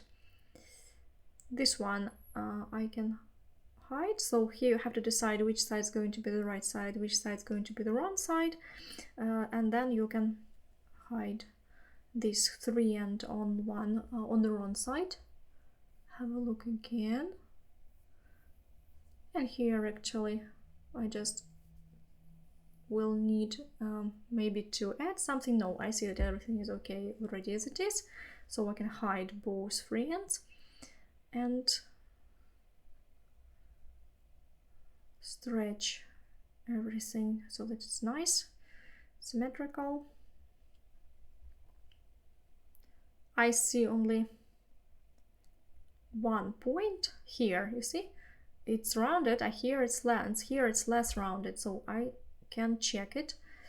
I can just make one more loop, just pull this working thread towards this point where you do not quite like the shape, and make one more stitch so that you can correct this. You see, here it's not rounded enough for me, not rounded enough compared to the other side, so I can add a little bit volume. You see, it's absolutely creative process, so here you can not say anything distinct. How many stitches, how many rows, the most important is the result.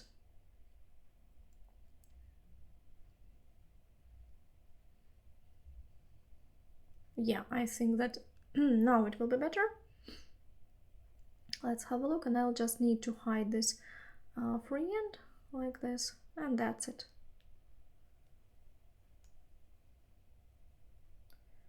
And again, let me see, again here something got entangled, so in this case I can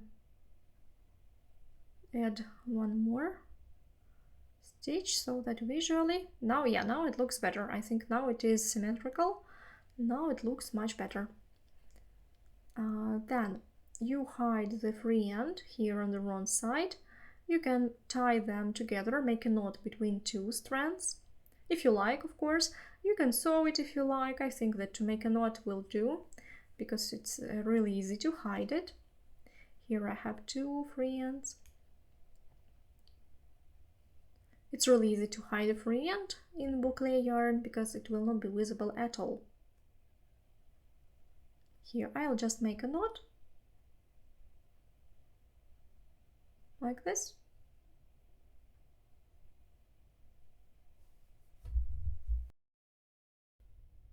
So after you have hidden the free ends on the wrong side, you can cut them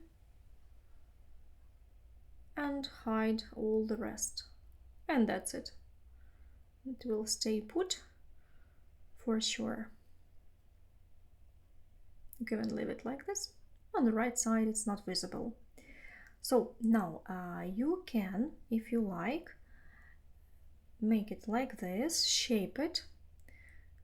When you will be sewing it, you can make several little folds like this. If you like, it is wide enough, and sew it like this. You can make a fold here in the center, for example, under the nose. So how are we going to sew the beard to the base? Here I'll show you schematically so that you can sew it on your own. I'll show you one more option of the beard, so I'm not going to sew it. So you need to insert the hook into the very first stitch, right in the corner somewhere here,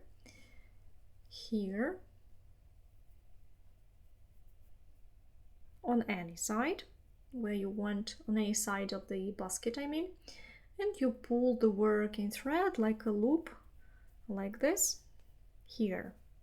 And then using slip stitches, so you insert it under both half loops of the upper stitch and then pull it through the beard and through the loop on the hook.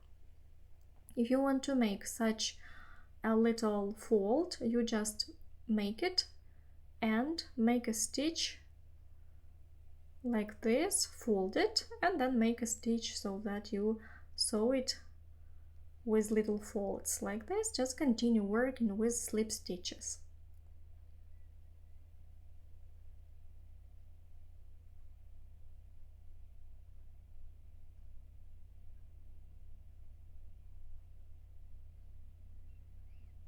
And one more like this, for example. So you see that the beard is already sewn. You hide the free ends. So, and now I will undo it because I want to show you one more option how to make a beard.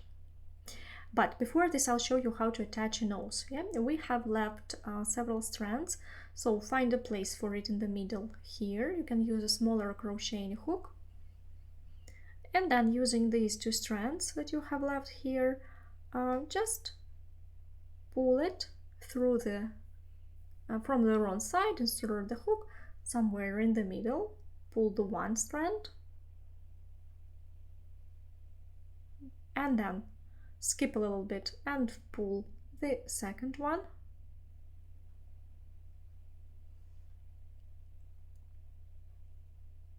Like this.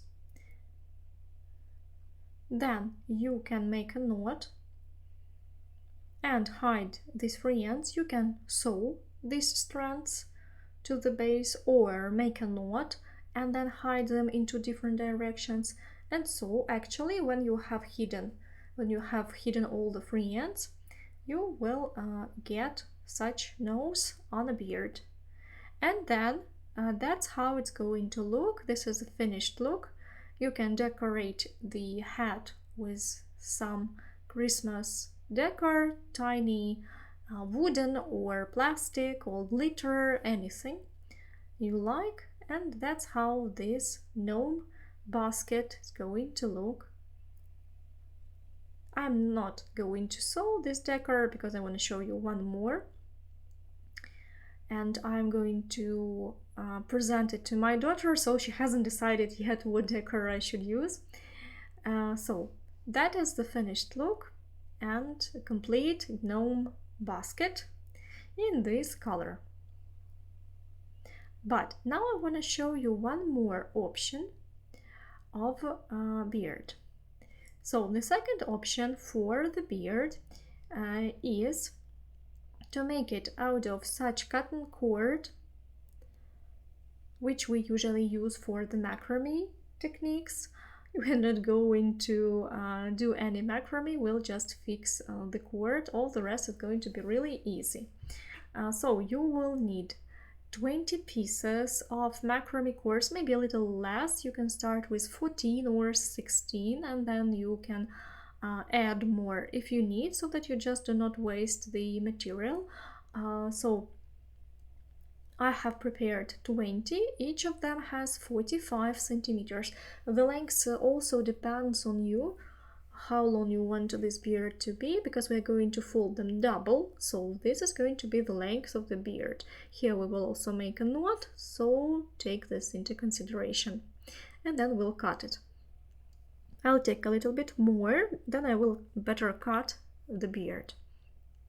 So prepare 20 pieces, 45 centimeters each, and then we will need one longer end, about 60 to 80 centimeters.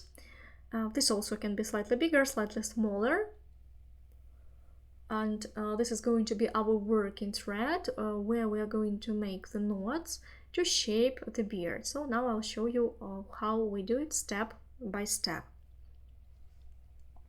And we will also need some comb, which we'll use for combing the beard to make it fluffy. We will need some sewing pins, and of course we will need cotton cord. So first we take the longer end. We need to fix it somehow by the means of sewing pins. I'm going to use anything I have at hand. This can, for example, be this basket and the hat. So you'll have just to pin it somewhere so that it will stay put. Here it will be straight.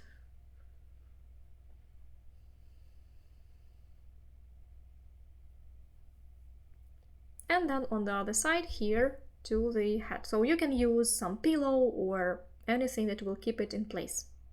And then here we are going to attach the strands that will shape the beard.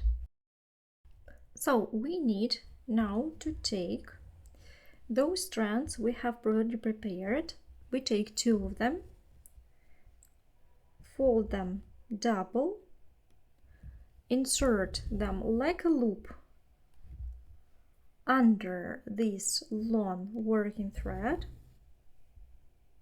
We make a loop, and into this loop we insert the end. That is the lark's head. If we speak about macrame, that is the lark's head knot.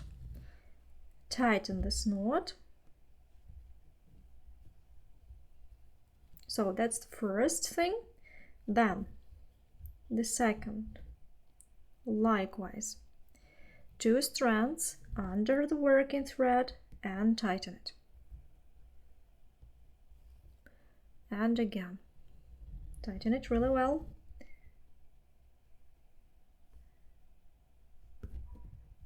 And also push them one next to the other. Then take the next one, next 2. So the number of these strands can be different. It depends on your material, and it depends how wide you want this beard to be, how big you have the basket. So then of course you can add more, maybe even more than 20, and you will have a wider, bigger beard. To make it fluffier, you can make 3 strands, not 2 but 3, but then you will make big knots. I have already tried it and I think that the knots turn to be too big. And so you go on adding on the right and on the left. You can work first on the right, then on the left, doesn't matter. You can make one on the right, one on the left to keep it symmetrical. Here it's up to you how you want to shape it. It's up to you, yeah? Here you can use your creativity. Then I will attach one here.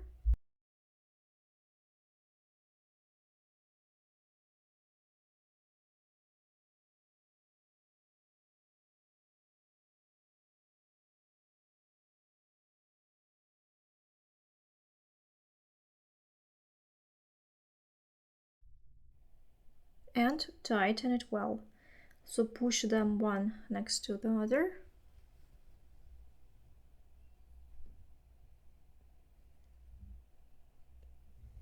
Then one more. And so like this, you can vary the width of the beard as many strands as you want. Now I will comb them and they will be fluffy. Although actually you can even leave it as it is. You can skip combing. So you just need to give it a try. I think it's also an option and not a bad one to leave it like this, to leave the cords twisted. So I'll try it onto the gnome. And then you can choose the option that you like, boucle yarn, cord, or combed cord. And so I continue to tie the strands like this.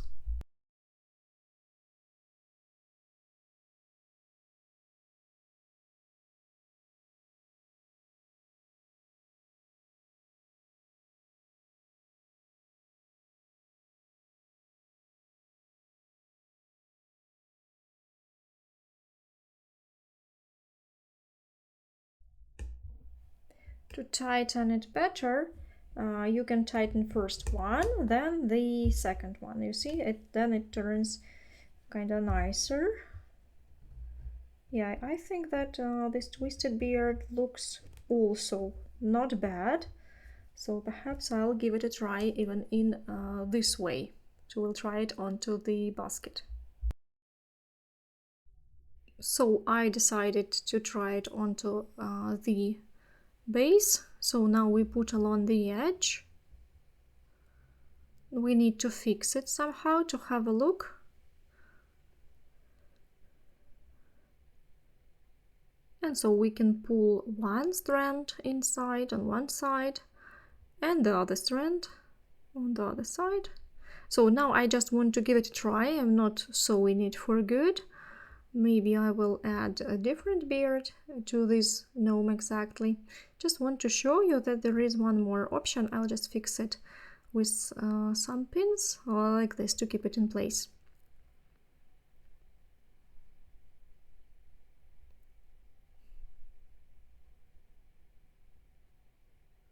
So fix it somehow and have a look whether you like it like this or you want to make it fluffy.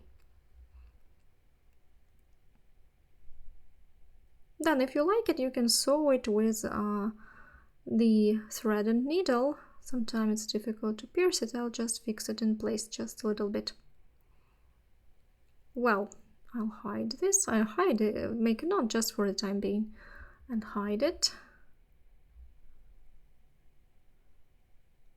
So let's have a look. Now I will put it onto something higher and we'll be able to trim the beard. So I have put it onto some other basket and let's have a look. First of all, the length of this beard may be different, but now it is too long, so we can already start trimming it, comb it, and then we'll decide whether we want to make it fluffy or not.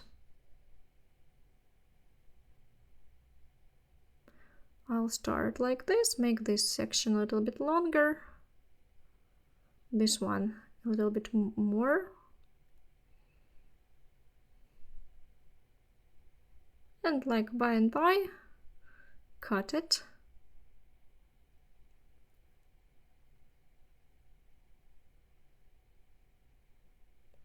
And let's have a look. So that is one option. And one more option. Now I will give it a try before I have combed it. I want to have a look how it's going to look with the nose. So I will attach the nose with these two strands.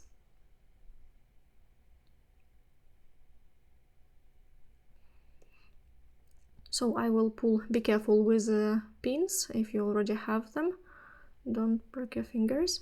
So pull one and pull the second one slightly lower.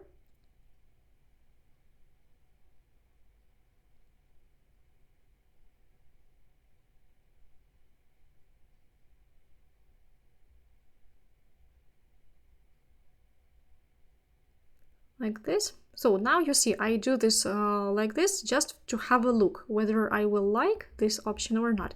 That's why I tie everything just with a simple knot, just to keep it in place, to have a look. So let's make it like this. And let's try the hat on.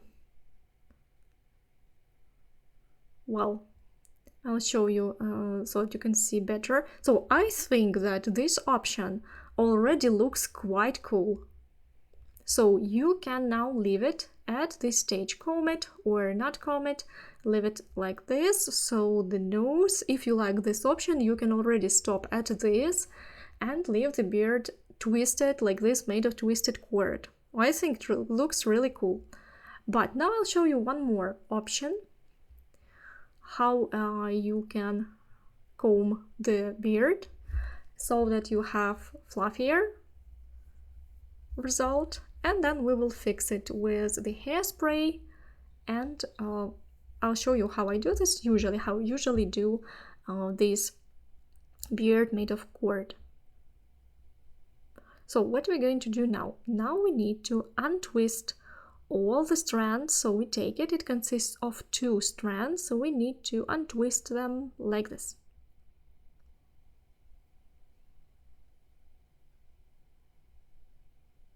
And then we will comb them by and by. So untwist a little bit, comb it, untwist some more and comb it. And then you can twist it like this, even more. Try to separate the fibers like this. So you see it becomes fluffier. And now take some comb and comb it so that it is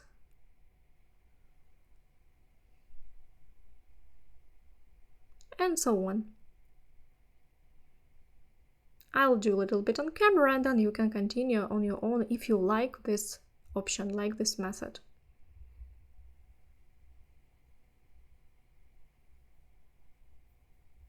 Then we will trim the ends, fix it, and we will be able to attach the nose and it will be ready. So now first have a look and decide for yourself which option do you prefer, which material for the beard or which method. Maybe while you create this gnome you will have some more ideas, so please share them with me on social media, tag me with your works so that I can see some more creative options. And so you just untwist it like and comb it by and by like this, every single strand. Then we'll have a look whether we need to trim it. So I have untwisted and combed the beard. That's how it looks.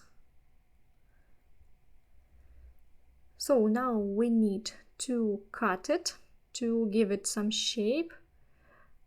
For example, you can make it straight, or you can make it rounded. You can choose which you prefer. Use a nice pair of scissors for this.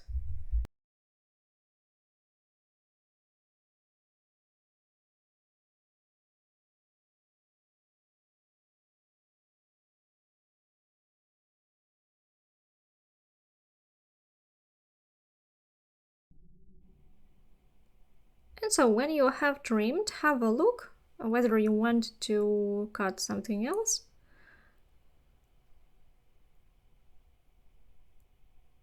So I have already cut it, trimmed it, And I've made it kind of oval shape, yeah, slightly rounded.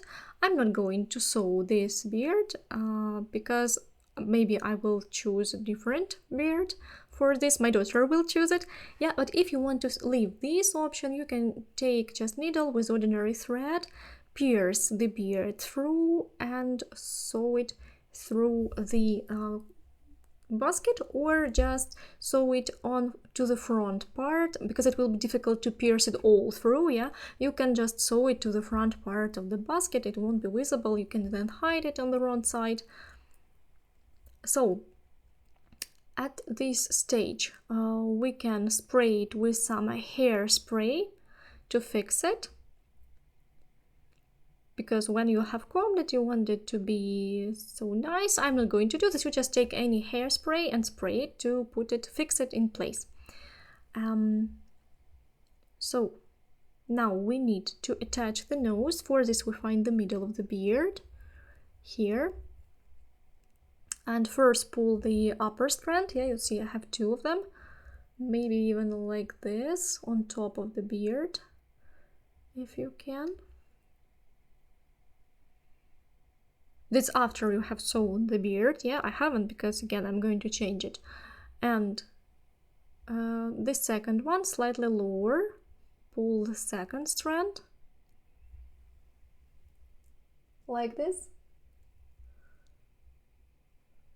So then I will tie a knot for the time being. Have a look.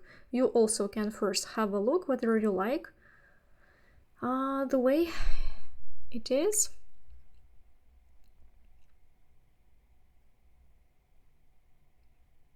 And now we will try the hat on and have a look how it looks and whether it is okay, or we want to change something. Here, that's a finished look with this kind of beard, made of cotton strand. That's also the complete work, and you can make the beard narrower, you can make it wider, you can make it pointed or rounded. It's absolutely up to you how you like it better. So, thank you for working with me. Please share your works with me. I hope that masterclass was helpful. So when you crochet together with me, please do not hesitate to share it. I will leave this gnome with this kind of beard, but I'm going to ask my daughter which option she will choose, the boucle one or this one, and then I will sew it finally into place after she has chosen it. You can choose any decor that you like to decorate the hat.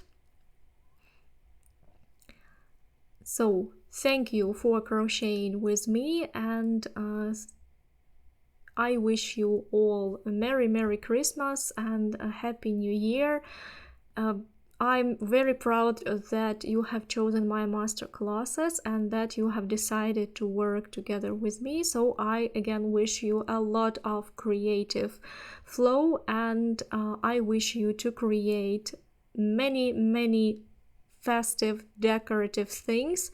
That was Oksana Rudko and my brand of knitted accessories, La Accessories. See you!